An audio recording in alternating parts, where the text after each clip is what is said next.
أعوذ بالله من الشيطان الرجيم. بسم الله الرحمن الرحيم.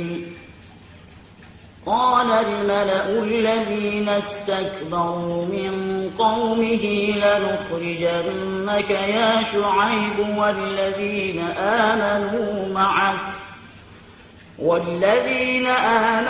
معك من قريتنا أو لتعودن في ملتنا. قال أولو كنا كارهين. قد افترينا على الله كذبا إن عدنا في ملتكم بعد إذ نجانا الله منها. وما يكون لنا أن نعود فيها إلا أن يشاء الله ربنا وسع ربنا كل شيء علما. على الله توكلنا ربنا افتح بيننا وبين قومنا بالحق وأنت خير الفاتحين. وقال الملأ الذين كفروا من قومه لئن اتبعتم شعيبا إنكم إذا لخاسرون. فأخذتهم الرجفة فأصبحوا في دارهم جاثمين. الذين كذبوا شعيبا كأن لم يغنوا فيها. الذين كذبوا شعيبا كانوا هم الخاسرين. فتولى عنهم وقال يا قوم لقد أبلغتكم رسالات ربي ونصحت لكم فكيف آسى على قوم كافرين. وما أرسلنا في قرية من نبي إلا أخذنا أهلها بالبأساء والضراء لعلهم يضرعون. ثم بدلنا مكان السيئة الحسنة حتى عفوا وقالوا قد مس آباءنا الضراء والسراء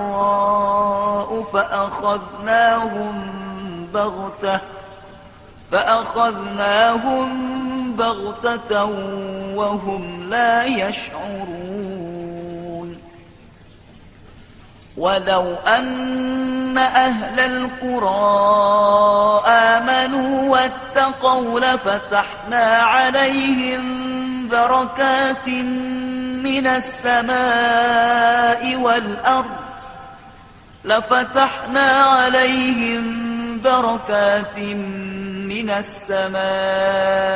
والأرض ولكن كذبوا فأخذناهم بما كانوا يكسبون.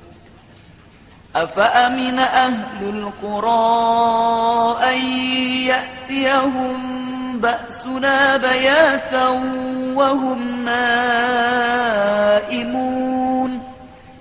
أوأمن أهل القرى أن يأتيهم بأسنا ضحى وهم يلعبون.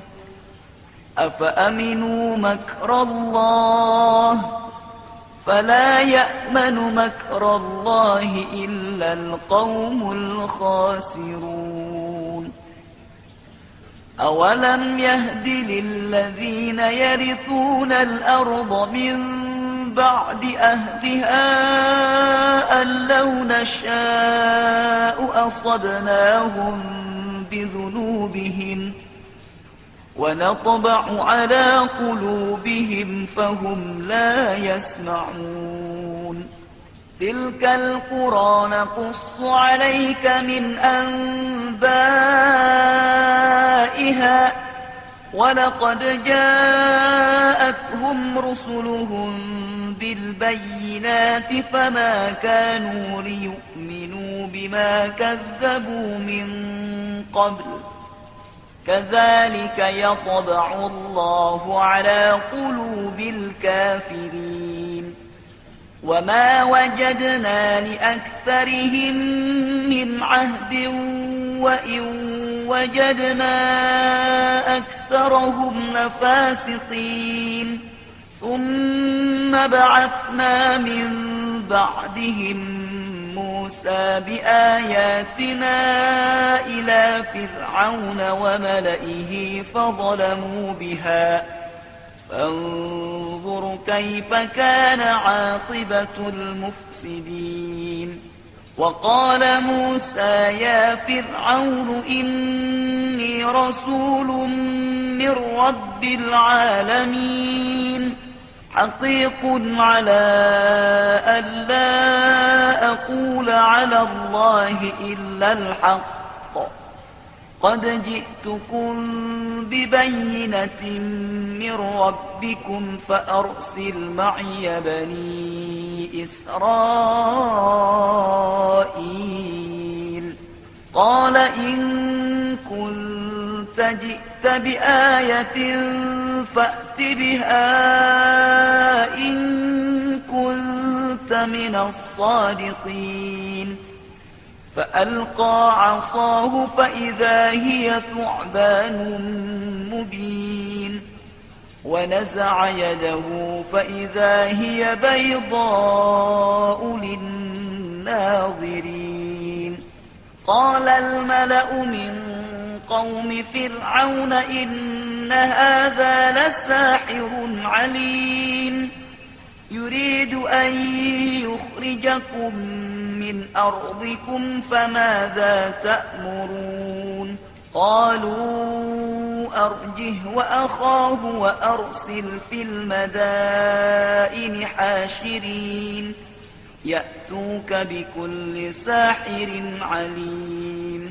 وجاء السحرة فرعون قالوا إن لنا لأجرا إن كنا نحن الغالبين قال نعم وإنكم لمن المقربين قالوا يا موسى إما أن تلقي وإما أن نكون نحن الملقين قال ألقوا فلما ألقوا سحروا أعين الناس واسترهبوهم وجاءوا بسحر عظيم وأوحينا إلى موسى أن ألق عصاك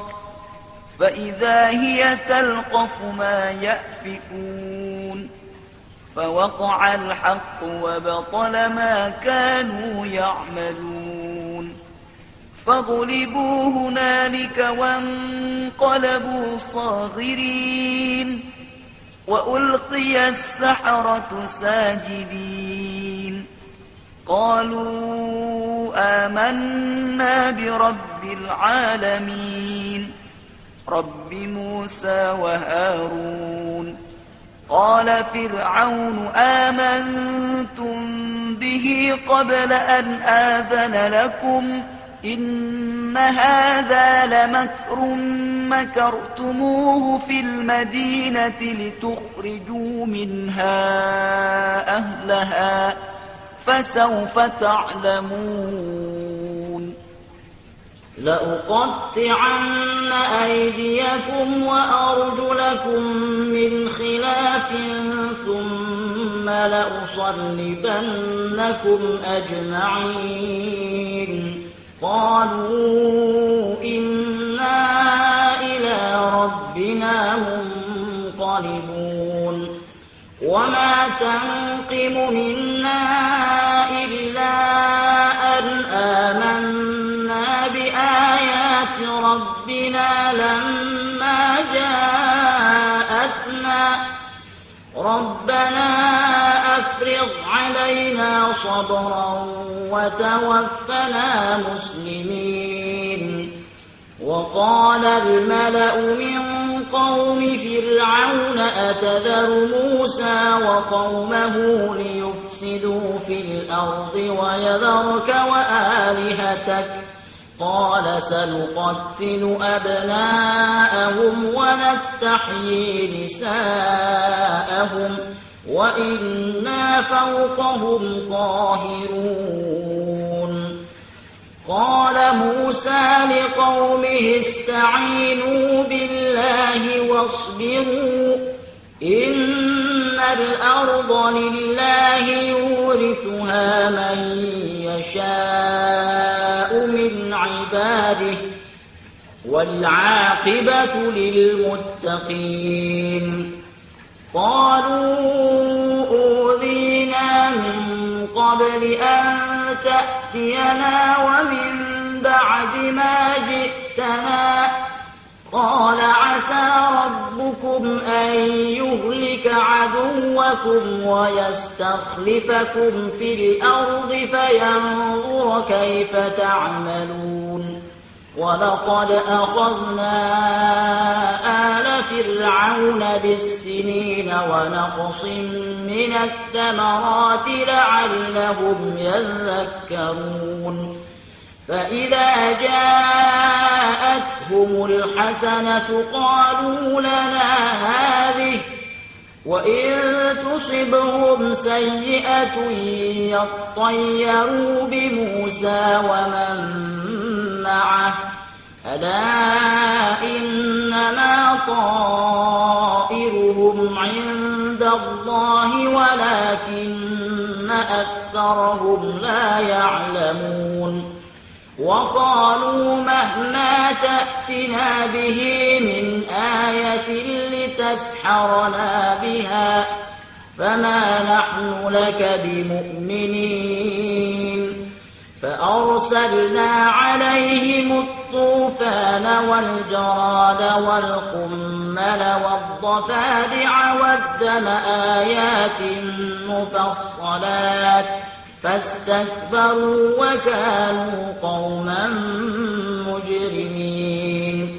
ولما وقع عليهم الرجز قالوا يا موسى ادع لنا ربك بما عهد عندك لئن كشفت عنا الرجز لنؤمنن لك ولنرسلن معك بني إسرائيل. فلما كشفنا عنهم الرجز إلى أجل هم بالغوه إذا هم ينكثون. فانتقمنا منهم فأغرقناهم في اليم بأنهم كذبوا بآياتنا وكانوا عنها غافلين. وأورثنا القوم الذين كانوا يستضعفون مشارق الأرض ومغاربها التي باركنا فيها وتمت كلمة ربك الحسنى على بني إسرائيل بما صبروا ودمرنا ما كان يصنع فرعون وقومه وما كانوا يعرشون. وجاوزنا ببني إسرائيل البحر فأتوا على قوم يعكفون على أصنام لهم قالوا يا موسى اجعل لنا إلها كما لهم آلهة قال إنكم قوم تجهلون. إن هؤلاء متبر ما هم فيه وباطل ما كانوا يعملون. قال أغير الله أبغيكم إلها وهو فضلكم على العالمين وإذ أنجيناكم من آل فرعون يسومونكم سوء العذاب يقتلون أبناءكم ويستحيون نساءكم وفي ذلكم بلاء من ربكم عظيم وواعدنا موسى 30 ليلة وأتممناها ب10 فتم ميقات ربه 40 ليلة وقال موسى لأخيه هارون اخلفني في قومي وأصلح ولا تتبع سبيل المفسدين ولما جاء موسى لميقاتنا وكلمه ربه قال رب أرني أنظر إليك قال لن تراني ولكن انظر إلى الجبل فإن استقر مكانه فسوف تراني فلما تجلى ربه للجبل جعله دكا وخر موسى صعقا فلما أفاق قال سبحانك تبت إليك وأنا أول المؤمنين قال يا موسى إني اصطفيتك على الناس برسالاتي وبكلامي فخذ ما آتيتك وكن من الشاكرين وكتبنا له في الألواح من كل شيء موعظة وتفصيلا لكل شيء فخذها بقوة وأمر قومك يأخذوا بأحسنها سأريكم دار الفاسقين. Bismillahirrahmanirrahim. Juz ke-9 dimulai dengan ayat 88. Ayat ini dan ayat-ayat berikutnya masih menguraikan dialog antara Nabi Syuaib dengan kaumnya serta sanksi yang dijatuhkan Allah kepada mereka akibat pelanggaran mereka terhadap tuntunan-tuntunan Allah dan kedurhakaan mereka kepada Nabi yang diutus mereka. Adalah ayat 96 yang dirangkaikan dengan uraian menyangkut umat Nabi Syuaib. Ayat ini walaupun konteksnya ditujukan kepada umat Nabi Syuaib, tapi dia adalah prinsip umum yang berlaku atas semua umat dan masyarakat kapan dimanapun. Dia adalah satu hakikat yang perlu diperhatikan oleh setiap anggota setiap masyarakat. Keimanan menjadikan seseorang merasakan ketenangan, dan takwa menjadikan seseorang berupaya untuk menyesuaikan diri dengan tuntunan-tuntunan Allah Subhanahu wa Ta'ala, baik tuntunannya yang berkaitan dengan hukum-hukum alam maupun tuntunannya yang berkaitan dengan hukum-hukum syariat.